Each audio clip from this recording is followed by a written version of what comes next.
नमस्कार. RRC नेटवर्कच्या ताज्या बातमीपत्रात आपले स्वागत. अशा आहेत आजच्या प्रमुख घडामोडी.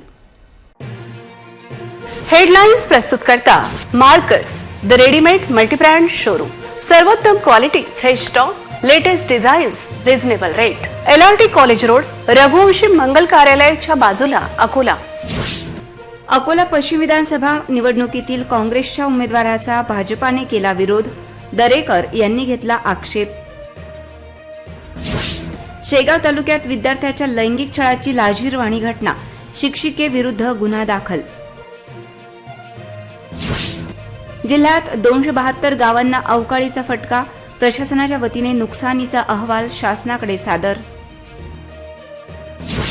विद्यार्थी आत्महत्या प्रकरणात गुरु नानक विद्यालयातील 5 जणांविरुद्ध अखेर पोलिसांनी केला गुन्हा दाखल. RRC नेटवर्कच्या सोशल मीडियावरील प्रश्नांना दर्शकांनी दिला उत्स्फूर्त प्रतिसाद. आता सविस्तर बातम्या. अकोला पश्चिम विधानसभा पोटनिवडणुकीकरिता काँग्रेसच्या वतीने साजिद खान पठाण यांना उमेदवारी देण्यात आली. या उमेदवारीवरून प्रवीण दरेकर यांनी आक्षेप घेत भारत तोडणाऱ्यांना काँग्रेसकडून उमेदवारी दिल्याचा आरोप करण्यात आला. या आरोपामुळे अकोल्यातील राजकीय वर्तुळात खळबळ उडाली आहे. अकोला पश्चिम विधानसभा मतदारसंघाचे दिवंगत आमदार गोवर्धन शर्मा यांच्या निधनामुळे अकोला पश्चिम पोटनिवडणूक होत असून काँग्रेसच्या वतीने अकोला पश्चिमसाठी महानगरपालिकेचे विरोधी पक्षनेता साजिद खान पठाण यांना उमेदवारी देण्यात आली आहे. काँग्रेसचा उमेदवार दंगेबाज आहे. काँग्रेसकडून नफरत जोडो अभियान सुरू असून गुन्हेगारीला पाठीशी घालण्याचा धोरण आखण्यात आल्याचा आरोप भाजपचे नेते प्रवीण दरेकर यांनी मुंबई येथे केला आहे. साजिद खान पठाण यांना जनता त्यांची जागा नक्की दाखवून देईल. जन्मठेप होईल अशा उमेदवाराला दिलेली उमेदवारी काँग्रेस मागे घेईल का असा सवालही दरेकरांनी उपस्थित केला आहे. प्रवीण दरेकर म्हणाले की गुन्हेगार टिकवा, गुन्हेगारी वाढवा अशा प्रकारचे नवं धोरण काँग्रेस आणू पाहत आहे. भारत जोडो यात्रा काढायची आणि भारत तोडोचे नारे देणाऱ्यांना काँग्रेसचे अधिकृत उमेदवारी द्यायची. यावरून काँग्रेस खरे रूप समोर आले आहे असा टोलाही प्रवीण दरेकर यांनी लगावला आहे. राहुल गांधी एका बाजूला भारत जोडोचं नाटक करतात, ते अयशस्वी होतं, आणि दुसऱ्या बाजूला त्यांचा काँग्रेस पक्ष भारत तोडोची भाषा करण्याला उमेदवारी देताना दिसतंय. आपण बघाल, अकोला विधानसभेच्या पोटनिवडणुकीमध्ये साजिद खान पठाण याला काँग्रेसनं उमेदवारी दिलेली आहे आणि याच्यावर 16 वेगवेगळ्या प्रकारचे गुन्हे दाखल करण्यात आलेले आहेत. मागच्या ॲफिडेव्हिटमध्ये 8 गुन्हे त्याच्यावर होते, म्हणजे 8चे डबल 16 झाले. काँग्रेसचा हात दंगेबाज के साथ अशा प्रकारची भूमिका या ठिकाणी काँग्रेसची दिसते. अकोल्यामध्ये जी दंगल झाली होती त्या दंगलीमधला मुख्य आरोपी साजिद खान पठाण,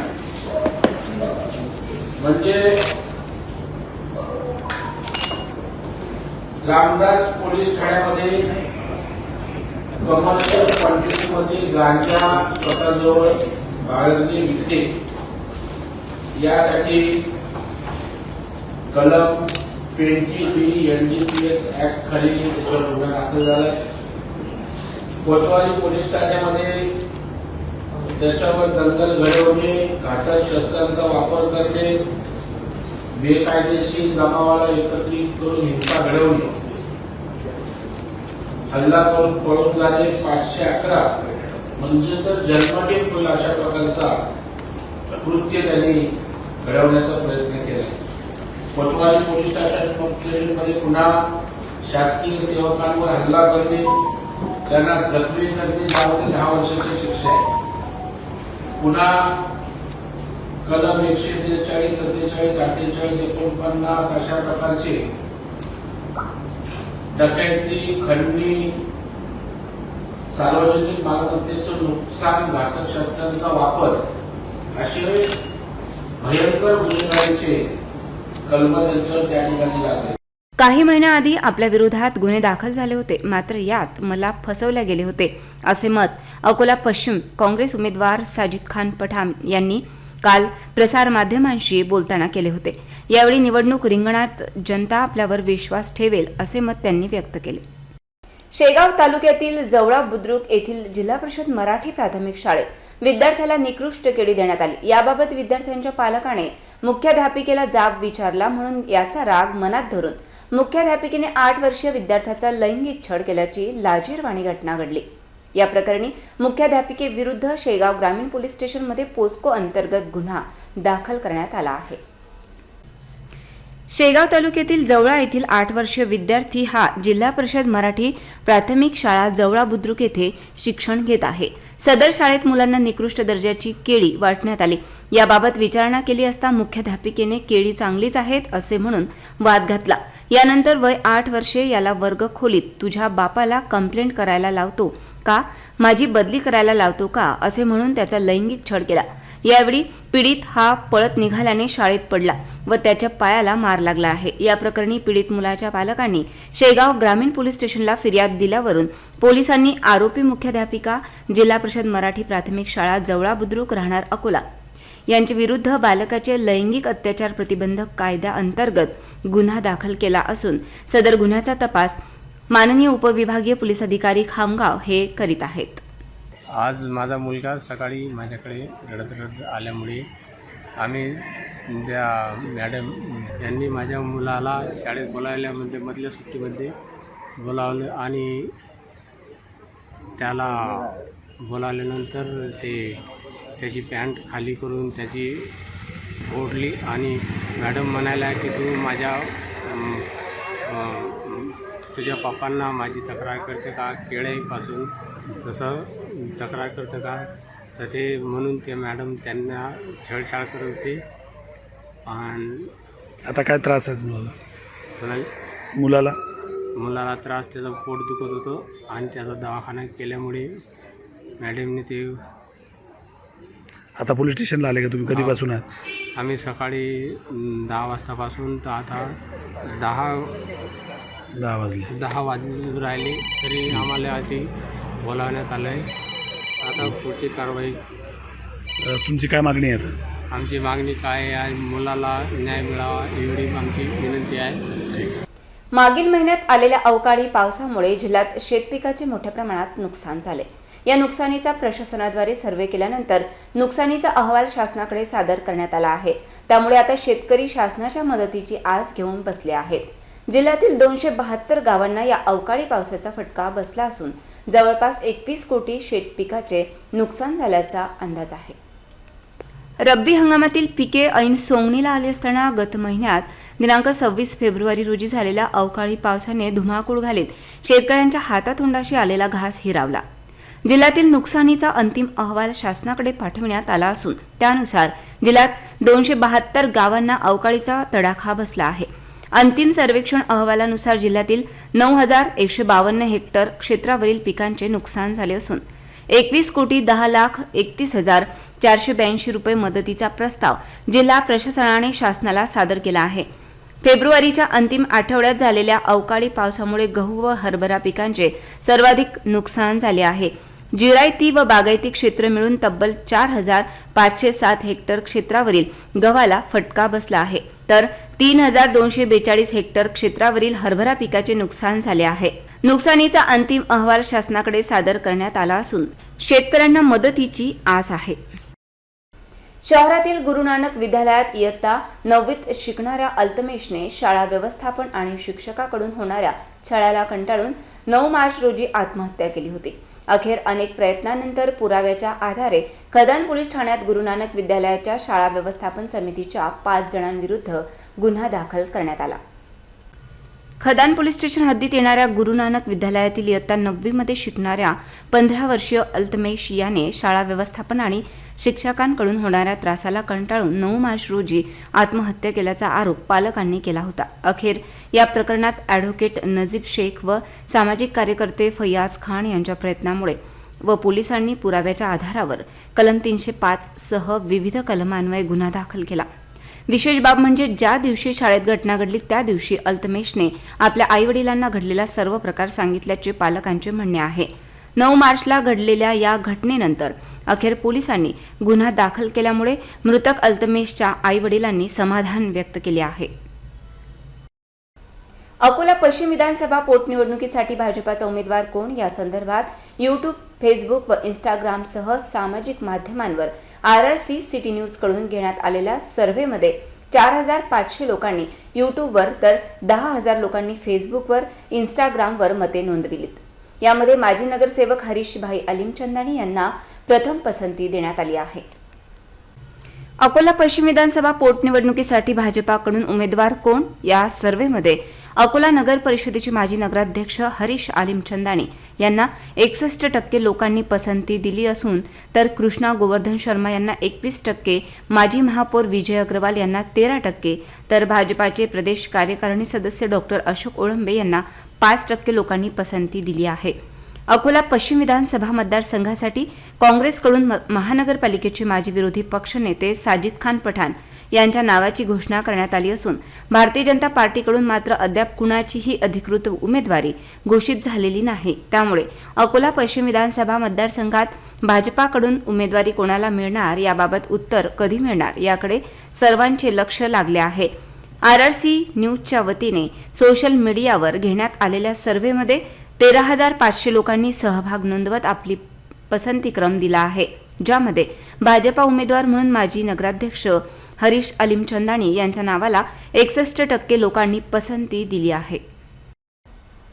होळी रंगपंचमी सणासाठी रंग आणि गुलालाच्या उत्सवाची अकोला जिल्ह्यात जय्यत तयारी सुरू झाली असून रंगपंचमी निमित्त शहरातील बाजारपेठा आणि चौकांमध्ये रंग, गुलाल, पिचकारी, मुखवटे, टोप्या आदी वस्तूंची दुकाने सजली आहेत. या उत्सवासाठी लागणाऱ्या साहित्यांची खरेदीसाठी नागरिकांची गर्दी होत आहे. होळी हा सण रंगात न्हाऊन निघण्याचा सण आहे. यावेळी एकमेकांना रंग लावून होळीच्या शुभेच्छा देतात, तर बच्चे कंपनी ही पिचकारीच्या सहाय्याने रंग उडवून धमाल करीत असतात. त्यामुळे दरवर्षीच अकोला शहरात मोठ्या प्रमाणात दुकाने सजतात. अकोला जिल्ह्यात मोठ्या प्रमाणात रंगपंचमीचा सण साजरा केला जात असून त्यानिमित्ताने शहरात रंग व साखरगाठी विक्रीला सुरुवात झाली आहे. होळी सणानिमित्त बालकाला लग्न जुळलेल्या वर-वधूंना साखरगाठी देण्याची प्रथा आहे. मागील वर्षी या गाठीची किंमत 80 ते 100 रुपयांपर्यंत होती. मात्र यंदा गाठी 100 ते 150 रुपये किलोपर्यंत बाजारपेठेत उपलब्ध आहेत. मागील 51 वर्षापासून अकोल्यात रंगपंचमीच्या संध्याकाळी राज्यातील एकमेव मूर्ख संमेलन आयोजित करण्यात येते. देशात मूर्ख संमेलन हे केवळ अकोल्यात आयोजित केले जाते. ही आगळीवेगळी ओळख अकोल्याची आहे. यामध्ये विविध विडंबनात्मक लोकसाहित्य कार्यक्रमासोबतच कवी संमेलन व लोककलावंत कला सादर करीत असतात. सामाजिक संदेश दिला जातो. 1972 साली शहरातील संस्कृतीप्रेमींनी धुळवडीच्या दिवशी रंगारंग कार्यक्रम करण्याचे ठरविले आणि मूर्ख संमेलनाची परंपरा अकोल्यात सुरू झाली. धुळवडीच्या संध्याकाळी नागरिकांसाठी मूर्ख संमेलन ही एक पर्वणी असते. अकोला जिल्हा परिषद मुख्य कार्यकारी अधिकारी बी वैष्णवी यांना जुन्या बस स्थानकावरील बसमध्ये बघून अनेकांना आश्चर्याचा धक्का बसला. यावेळी त्यांनी लोकसभा सार्वत्रिक निवडणुकीच्या पार्श्वभूमीवर मतदार जनजागृती करीत स्वीप उपक्रमासंदर्भात माहिती दिली. अकोला जिल्हा परिषदेच्या मुख्य कार्यकारी अधिकारी बी वैष्णवी ह्या लोकसभा सार्वत्रिक निवडणुकीच्या पार्श्वभूमीवर जुने बस स्थानकावर पोहोचल्या होत्या. यावेळी त्यांनी मतदारसंघ जागृतीसाठी स्वीप उपक्रम संदर्भात माहिती दिली. तसेच बसमध्ये जाऊन मतदार जागृती केली. यावेळी त्यांनी बसमधील प्रवाशांसोबत संवाद साधत मतदानाचे महत्त्व पटवून दिले.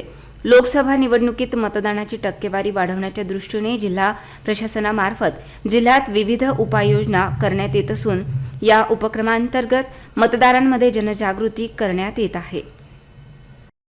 अकोला शहरातील अंडरपास दिवसेंदिवस धोकादायक बनत चालला असून अंडरपासमधील सर्व लाईट्स बंद झाल्यामुळे लाईट अभावी अपघाताच्या घटनेत वाढ होत असून अंडरपास रात्रीच्या वेळी दारुड्यांचा अड्डा बनला आहे. त्यामुळे याबाबत महापालिकेने उपाययोजना करणे गरजेचे असल्याची भावना नागरिकांमधून व्यक्त होत आहे. अकोला शहरातील ओक हॉल ते टॉवर चौक पर्यंत जाणाऱ्या अंडरपासमध्ये अनेकदा पाणी साचल्यामुळे वाहतूक बंद होत असल्याच्या घटना समोर येत असून रात्रीच्या वेळी हा अंडरपास मद्यपींसाठी दारू पिण्याचा अड्डा बनला आहे. याबाबत मात्र महानगरपालिकेकडून कारवाई शून्य असल्याने हा प्रवास धोकादायक बनला आहे. अकोला शहरातील अंडरपासचा फायदा कमी आणि नुकसान अधिक अशी परिस्थिती निर्माण झाली आहे. रात्रीच्या वेळी तर अंडरपासमध्ये कुठेही लाईटची सुविधा नसल्याने मद्यपी मोठ्या प्रमाणात दारू पिण्यासाठी अंडरपासचा उपयोग करीत आहेत, तर काही मद्यपी शौचालय म्हणूनही अंडरपासच्या नाल्यांचा उपयोग करीत असून याबाबत महापालिकेकडून कारवाई करणे महत्त्वाचे आहे. रणरणत्या उन्हाने सर्व नागरिक हैराण झालेले आहेत. तापत चाललेल्या उन्हाने जनसामान्याची त्रेधा उडवली आहे. असह्य उन्हाच्या तडाख्यातून बचावासाठी रसदार टरबूज फळाला प्रचंड मागणी आहे. रमजान सण व कडक उन्हामुळे टरबूज खरबूजचा व्यापाराला बहर आला आहे. उत्पादकांना यंदा स्थिर भाव मिळाल्याने सुखावले आहेत. उन्हाळ्याची चाहूल लागल्यामुळे अकोल्यातील जनता भाजी बाजार परिसरात टरबूजाची विक्रमी विक्री होत असून टरबूज 20 रुपये किलो तर खरबूजची 30 रुपये किलो दराने विक्री होत आहे. टरबूज खाल्ल्याने त्वचेच्या अनेक समस्या दूर होतात. याचे कारण टरबूजमध्ये लोह, फायबर आणि व्हिटॅमिन सी भरपूर प्रमाणात असते. याचे सेवन केल्याने पचनक्रियाही व्यवस्थित होते. कलिंगडाचा हंगाम बहरात आल्यानंतर आवक वाढली असून शुगर किंग जातीचे कलिंगड आकाराने गोल आणि मोठे असते. त्यामुळे फळ विक्रेते तसेच ज्यूस सेंटर चालकांकडून याला मागणी असते. पुन्हा एक नजर टाकूया आजच्या प्रमुख घडामोडींवर. हेडलाइन्स प्रस्तुत करता Marcus the readymade multibrand showroom. सर्वोत्तम quality, fresh stock, latest designs, reasonable rate. LRT college road, Raghuvanshi मंगल कार्यालयाच्या बाजूला, अकोला. अकोला पश्चिम विधानसभा निवडणुकीतील काँग्रेसच्या उमेदवाराचा भाजपाने केला विरोध. दरेकर यांनी घेतला आक्षेप. शेगाव तालुक्यात विद्यार्थ्याच्या लैंगिक छळाची लाजिरवाणी घटना, शिक्षिकेविरुद्ध गुन्हा दाखल. जिल्ह्यात 272 गावांना अवकाळीचा फटका, प्रशासनाच्या वतीने नुकसानीचा अहवाल शासनाकडे सादर. विद्यार्थी आत्महत्या प्रकरणात गुरु नानक विद्यालयातील 5 जणांविरुद्ध अखेर पोलिसांनी केला गुन्हा दाखल. RRC नेटवर्कच्या सोशल मीडियावरील प्रश्नांना दर्शकांनी दिला उत्स्फूर्त प्रतिसाद. बातम्यांसाठी तुम्ही पाहत रहा RRC न्यूज. यूट्यूब चॅनलवर तुम्ही पण लाईक आणि सबस्क्राईब करा RRC डिजिटल अकोला हे यूट्यूब चॅनल. जगभरात कुठेही पहा RRC डिजिटल अकोला. पुन्हा भेटूया ताज्या बातम्यांसह, नव्या घडामोडींसह, नव्या बातमीपत्रात. तोवर नमस्कार.